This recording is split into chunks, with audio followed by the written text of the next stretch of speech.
Welcome to Rise and Shine, your daily business tech boost with me, Charly Leetham. If you're a small business owner looking to simplify technology and get real, actionable advice from someone with 35 years of IT experience, you're in the right place. Every episode, I'll dive into tools and systems like email, CRM, marketing and tracking, and I'll break them down into bite-sized tips you can use straight away. Your time is valuable, so let's get straight to the point. It's time to work smarter, not harder. Rise and Shine is your daily dose of business tech inspiration with me, Charly Leetham. Episode number 578, and I'm following on from yesterday's episode about the changes to Google reCAPTCHA, moving it from the reCAPTCHA system into the Google Cloud project system, and the fact that you need to create a billing account and may end up being charged for using reCAPTCHA. There's a couple of things that have come up and a couple of questions that were asked, which I really want to address and I want to answer for you. So the first question was, isn't reCAPTCHA the thing that you use with when you're filling in forms? I did cover that in yesterday's episode, and yes, it is. It's an anti-bot device, essentially. It is a way of providing a visual challenge to a website visitor that requires someone to be able to see it, to be able to respond to it. Because it provides a visual challenge, i.e., it'll either ask you to previously enter the characters that appear in the image, or more recently, select all the images that have got mountains in them, or crossings in them, or sidewalks or crosswalks in them, or bicycles in them, or motorbikes in them. It's a visual challenge, and it can only be seen and done by humans. Bots, digital agents can't read it or see it. So that's what reCAPTCHA is. And so that's that first question. The second thing was, well, isn't this just a way of getting us to pay for something that was once free? Sort of, yeah. And it's a really interesting question for me. My first question back, my first thought, not question back, my first thought is, why shouldn't Google be charging for it? And I just want to sort of dig into that a little, because this comes down to we're all worth something.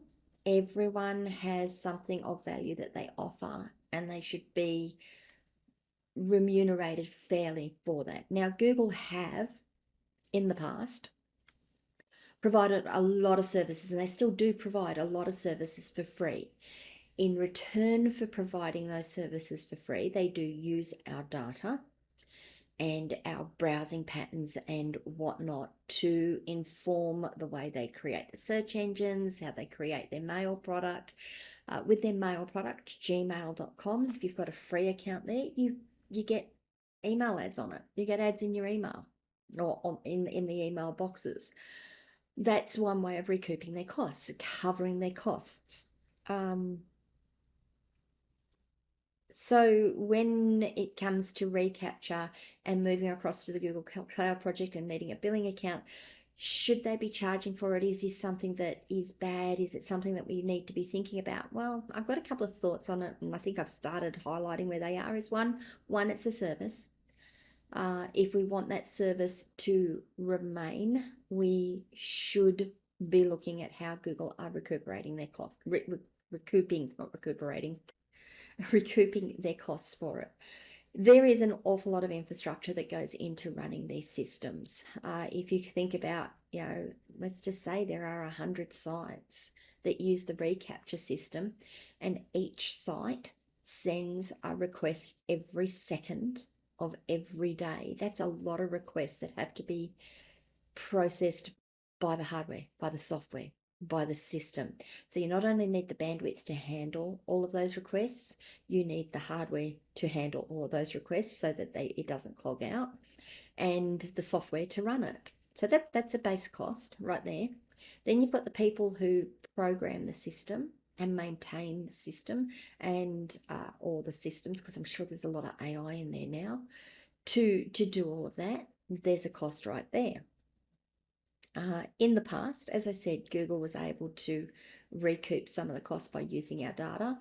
As legislations and laws have become tighter, particularly in places like Europe, soon to be Australia, and even the United States, where the restrictions on what they can and can't do with our data have been tightened up, which I think is a good thing. It does mean that they now need to look at where their revenue streams are coming from, because they're not getting their revenue stream from that particular behavior, whether it was an ethical behavior or not. They were getting a revenue stream from it, so now they need to look at where that's coming from. um I guess my final point on all of that is the technology for capture or reCAPTCHA has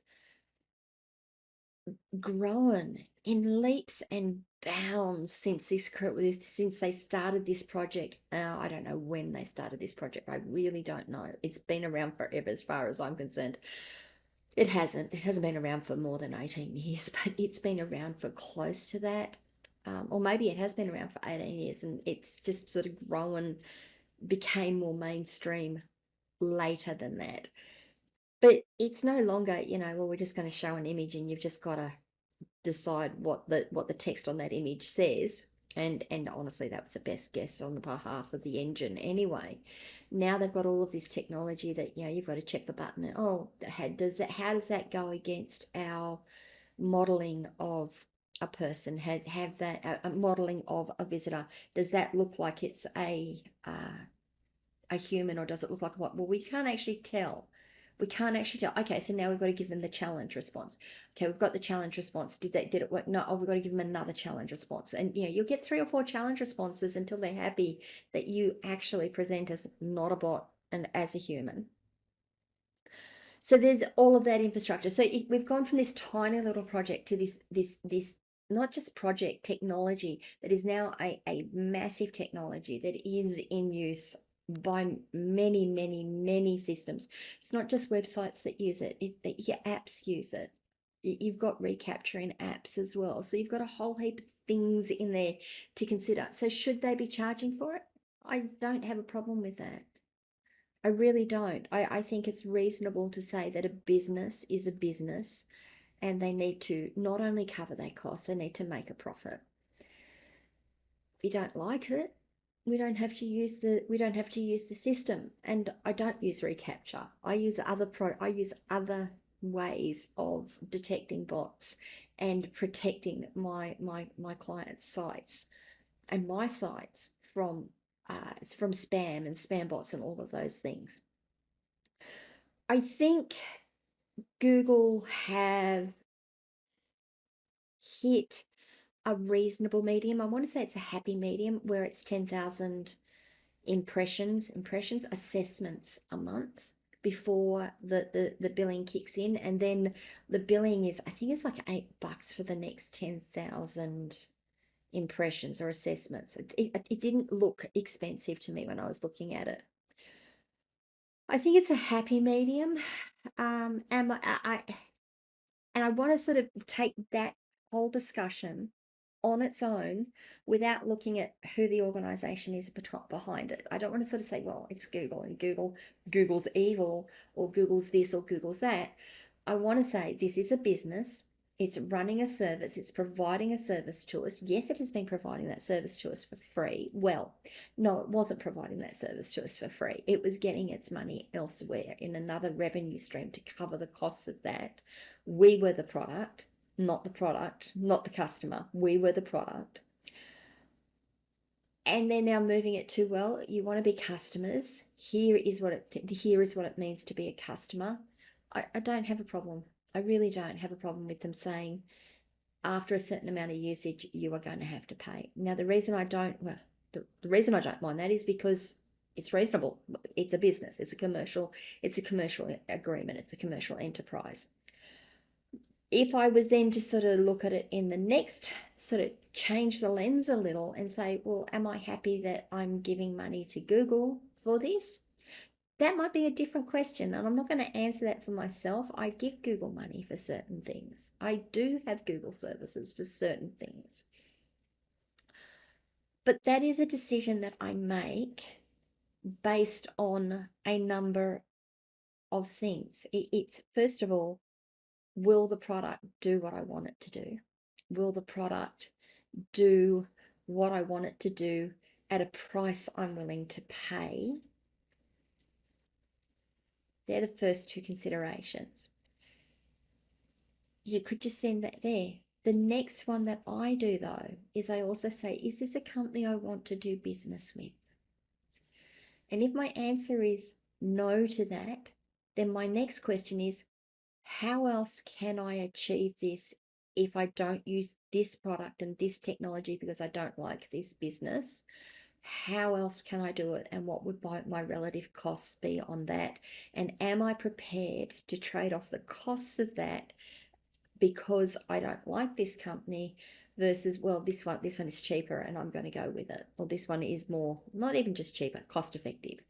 All right, look, that's a bit of a ramble. It was a really interesting question to me to answer for the client, or for the person who asked the question.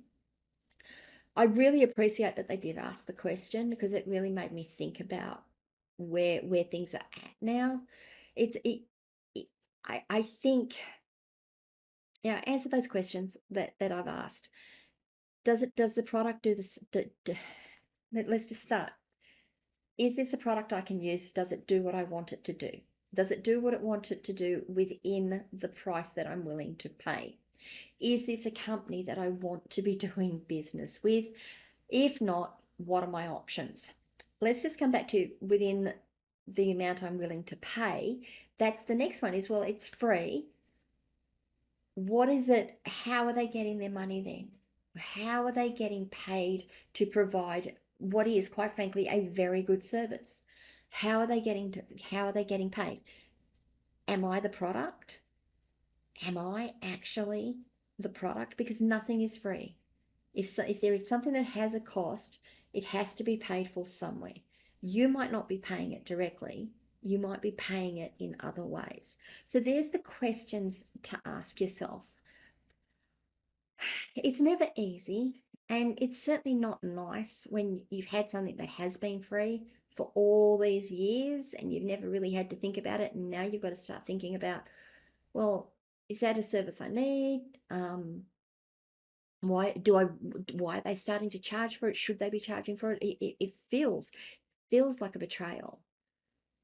Maybe it is, but you've got a choice as to whether you want to continue down that path or whether you want to find another option for it.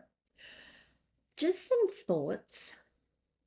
There are no real answers. I don't want to give you an answer on it. I really just wanted to give you some thoughts and some questions to be asking yourself. What do you guys think? How do you feel about now being told, well, you now need to have a billing account and you might get charged for using this service? Might, not will, might. How do you feel about it? Have you moved your accounts across? Are you moving your accounts across? Are you looking at other options? What are your thoughts on all of this? I'd really love to have that discussion and see where it runs. So wherever you are watching or listening to this video, please leave some thoughts for me so that we can have a conversation about it. You can always come across to my community, askcharlyleetham.locals.com, and have a conversation there about this. If this video was useful to you, if it made you think a little, please give it a like. That would be really helpful too. And if you haven't already, maybe subscribe to the channel and ring the notification bell so you find out when I drop more content. And I'll see you guys all tomorrow. Bye. Hey there, thanks so much for tuning in to Rise and Shine, your daily business tech boost. I hope today's episode gave you some actionable insights that will make your business tech work smarter for you. If you found value, be sure to subscribe, leave a review, and share it with other small business owners who could use a daily boost. For more tips, tools, and resources, visit www.askcharlyleetham.com. Until next time, keep rising, keep shining, and let's make tech simple together.